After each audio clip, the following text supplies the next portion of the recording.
Good morning, Thursday, my favorite day of the week. Heading out to meet a real-life hero, Peter Lerner, who led PR and he was the spokesman for the Israel Defense Forces for years. Meeting him for an early morning coffee, then heading to WeWork Hazerim, which is WeWork HQ in Israel. Meeting a couple of friends there, including Osna, who recently joined WeWork, an old friend. Gonna give me a little tour of the place, which I'm very excited about. I'm having lunch with the, I think, VP Marketing or CMO of one of the largest global consumer brands that was founded and is based in Israel. So I'm pretty excited about that. A couple of other meetings and then the weekend. So yeah, big fan of Thursdays. Here we go.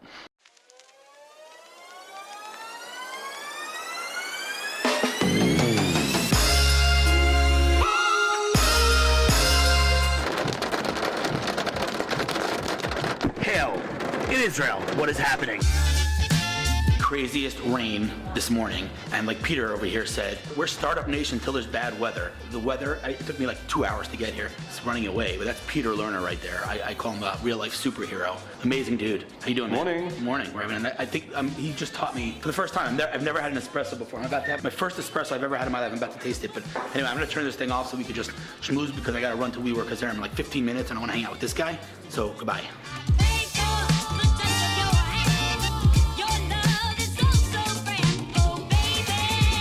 Literally, I have like 6 more minutes to have to run to my next meeting, but you know, listen, I always call you the same thing because I genuinely believe it. I think, you know, I don't know if you remember our first meeting, but our first meeting, you asked me a question. Not that you needed my advice, but you asked me a question, and I'll never actually forget it. You said to me like, you know, I'm fighting the good fight. I'm trying to spread all the good about Israel and fight against people that, you know, blatantly lie about us online. Just blatantly, let's just say it as it is. And you said to me, how do we win this game? I remember you asked me that. And I said to you, again, not that I have to offer you advice, but I said to you, you know that we're never gonna win the numbers game. But if you continue sticking to the truth and spread positivity, because there's a ton of positivity spread about this country, I think at the end of the day we'll win. And I gotta say, I'm not gonna get into politics right now, but I think, correct me if I'm wrong, I think the perception of Israel is beginning to shift. Beginning.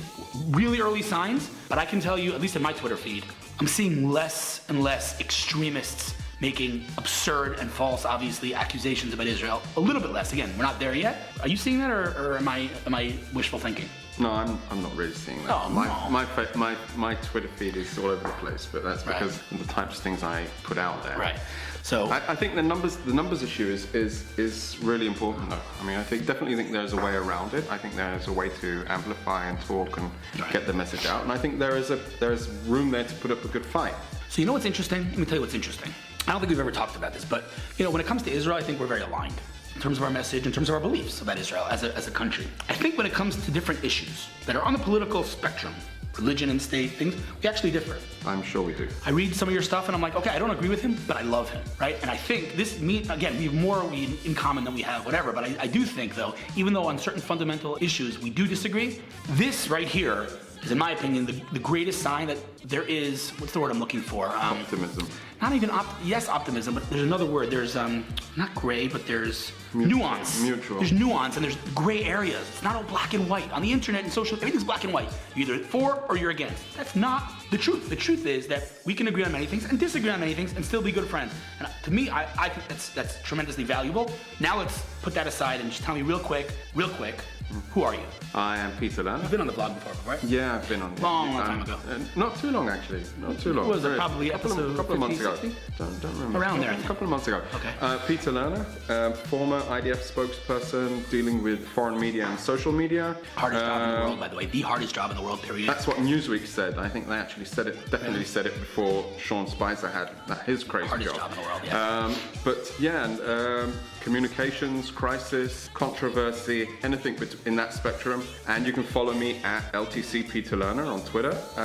Lieutenant Colonel. Yeah, that's right. And I'm a communicator for Israel and across the spectrum of various different subjects because I believe this is an amazing country to live in. I believe we have so much, and I do believe we have our issues, and we need to be able to deal with them. Just gonna say that. Okay. And you know, I think what the biggest thing is that we really need to bridge is the ability for lots of people with different perspectives being able to sit around the same table and discuss them. And sometimes in Israel we have problems with that, but it's not only, it's a global issue today where people, as you said, it's either my idea, my position, or your idea, and I think there's much more. 100%. Yeah, it's like pizza. Where's he going with this? It's like pizza. You know, pizza. You had me at pizza, by the way. Yeah. It's like pizza. Why is it like pizza? Because the tough part about the pizza is the rim. Right. But where does it all come together? The middle. The middle. You have all of the juices, you have all of the cheese, you have all of the tomato juice. Come on, man. I'm making your appetite up for breakfast. Joke, man. So I think that we have to be more and more like the middle of the pizza and less like the crust. Focus on, I think focus on the core, focus on the things we have in common and ignore I love that, but I'm totally using that, by the way.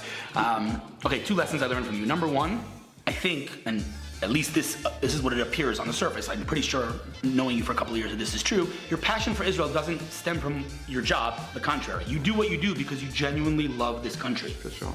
1, and 2, owning up to mistakes. Because of the lack of nuance on the internet, people in general are afraid to even give their quote-unquote enemies, or whatever you want to call it online, their opposition, ammunition. So when they do make mistakes, they're afraid to own up to it. You taught me, and again, I think we talked about this our first meeting ever years ago, that when Israel, when anybody, when you make a mistake, the best thing to do, purely from a strategic perspective, is to own up to it. Because you're not giving them ammunition. On the contrary, you're saying, you can't use this against me. I admitted it. I'm not denying it. You want to use it? I'm admitting it. You know what it's all about? It's all about credibility. Boom. That's a big word. Love it. It's all about credibility. If you're able to build your credibility, you are relevant. You are a person they can come to. They're a person they can trust, even if they hate you. Love it. Love it. This morning, I kid you not, and then we got to go in a minute, but this morning I talked about credibility in chapter 8 of my book, where I said, talking about giving, I say, forget for 1 second long-term things. Yes, this all takes long-term, but in the short term, I tell startups, right, content. They're like, great, I'll start a blog tomorrow. I have no traffic. I say, do interviews. Why? You interview someone, you now establish a relationship with them because you put them on stage. Everyone likes to be on stage. 1. 2, that person you interviewed then shares it. You get a lot of traffic, 2. But maybe the most important thing and the result of interviewing someone is credibility. Because everyone around you is like, wow, Hillel interviewed Peter Lerner. Holy smokes. And I validate myself and get credibility. And that's the best kind of return on investment because, again, I'm taking a little bit of a segue here to something else, but in the book I talk about return on investment, short term, interviews, lists, things that you highlight others. Totally off topic, but in any case. And that's why you keep reeling in the people. That's why they keep coming to you. Well, look who's talking. How many followers do you have on Twitter, by the way, nowadays? Do you know by heart? Just over 50,000. 50,000. I want to be you when I grow up. Anyway, listen, man, it's an honor to call you a friend, and I mean it when I say it. Like, you really have the hardest job in the world. Even today, even though you're officially left. I officially left the IDF, but you're still. I'm having trouble because I have to now form some of my own opinions about things, which is. Well, I'm sure you're enjoying the hoodies as opposed to the uniform. But in any case, even today, when you stand up and you protect Israel online, I admire you for it, and I appreciate it. So keep at it, keep being awesome, and I don't even have to say it because anything I can ever do to help you, just you know where to find me. Thanks, man. All right, thanks. And thanks for the education on espresso, first one ever. All right, have a great day. Go enjoy your coffee. Hells yeah. When there's a little rain in this country, traffic goes crazy. So I only had like 20 minutes with Peter instead of like an hour in order for me to get to WeWork for my next meeting, but I just made it literally 4 minutes before my next meeting, so I'm good.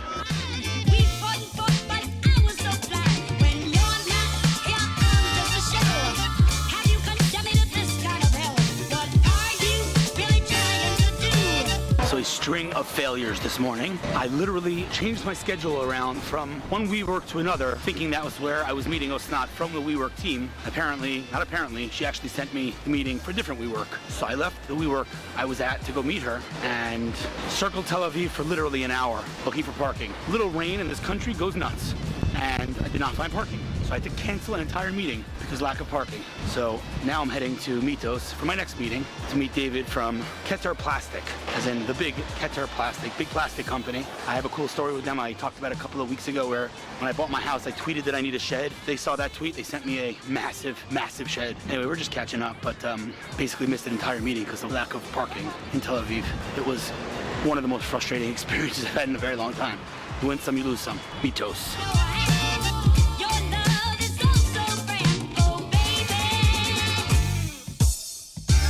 I'm sitting here waiting for David to come from Get There. He'll be a little bit late because traffic, Tel Aviv, rain, doesn't work. And I see this guy walk in, like from the distance, on the horizon. I'm very dramatic today. Moshe Friedman right here, this guy is a legend of our time. I say that a lot, but Moshe Friedman, he's a special dude. So first of all, I love the guy. Second of all, without getting too political here, there's a thing in Israel where a lot of people, ultra-Orthodox people, sit and learn Torah all day long, and that's great, but they don't, I would say, I'm saying this nicely, they contribute less from a financial perspective to the economy. They contribute spiritually. Yeah. Moshe's like not having any of that. So he started a program called Kamatech, where he helps bring ultra-Orthodox individuals into tech. Started off as, I would say, I don't even know if this is true, I'm making this up, but I think it started off maybe more as like a non-profit organization, and it's transitioned into a full-blown VC. Yes. Is that true? Did I explain that well? Yes, a little bit. So Explain we more. started as a non-profit organization called Kamatech to help Haredim integrate into the Israeli high-tech. Baruch Hashem, we saw a lot of success.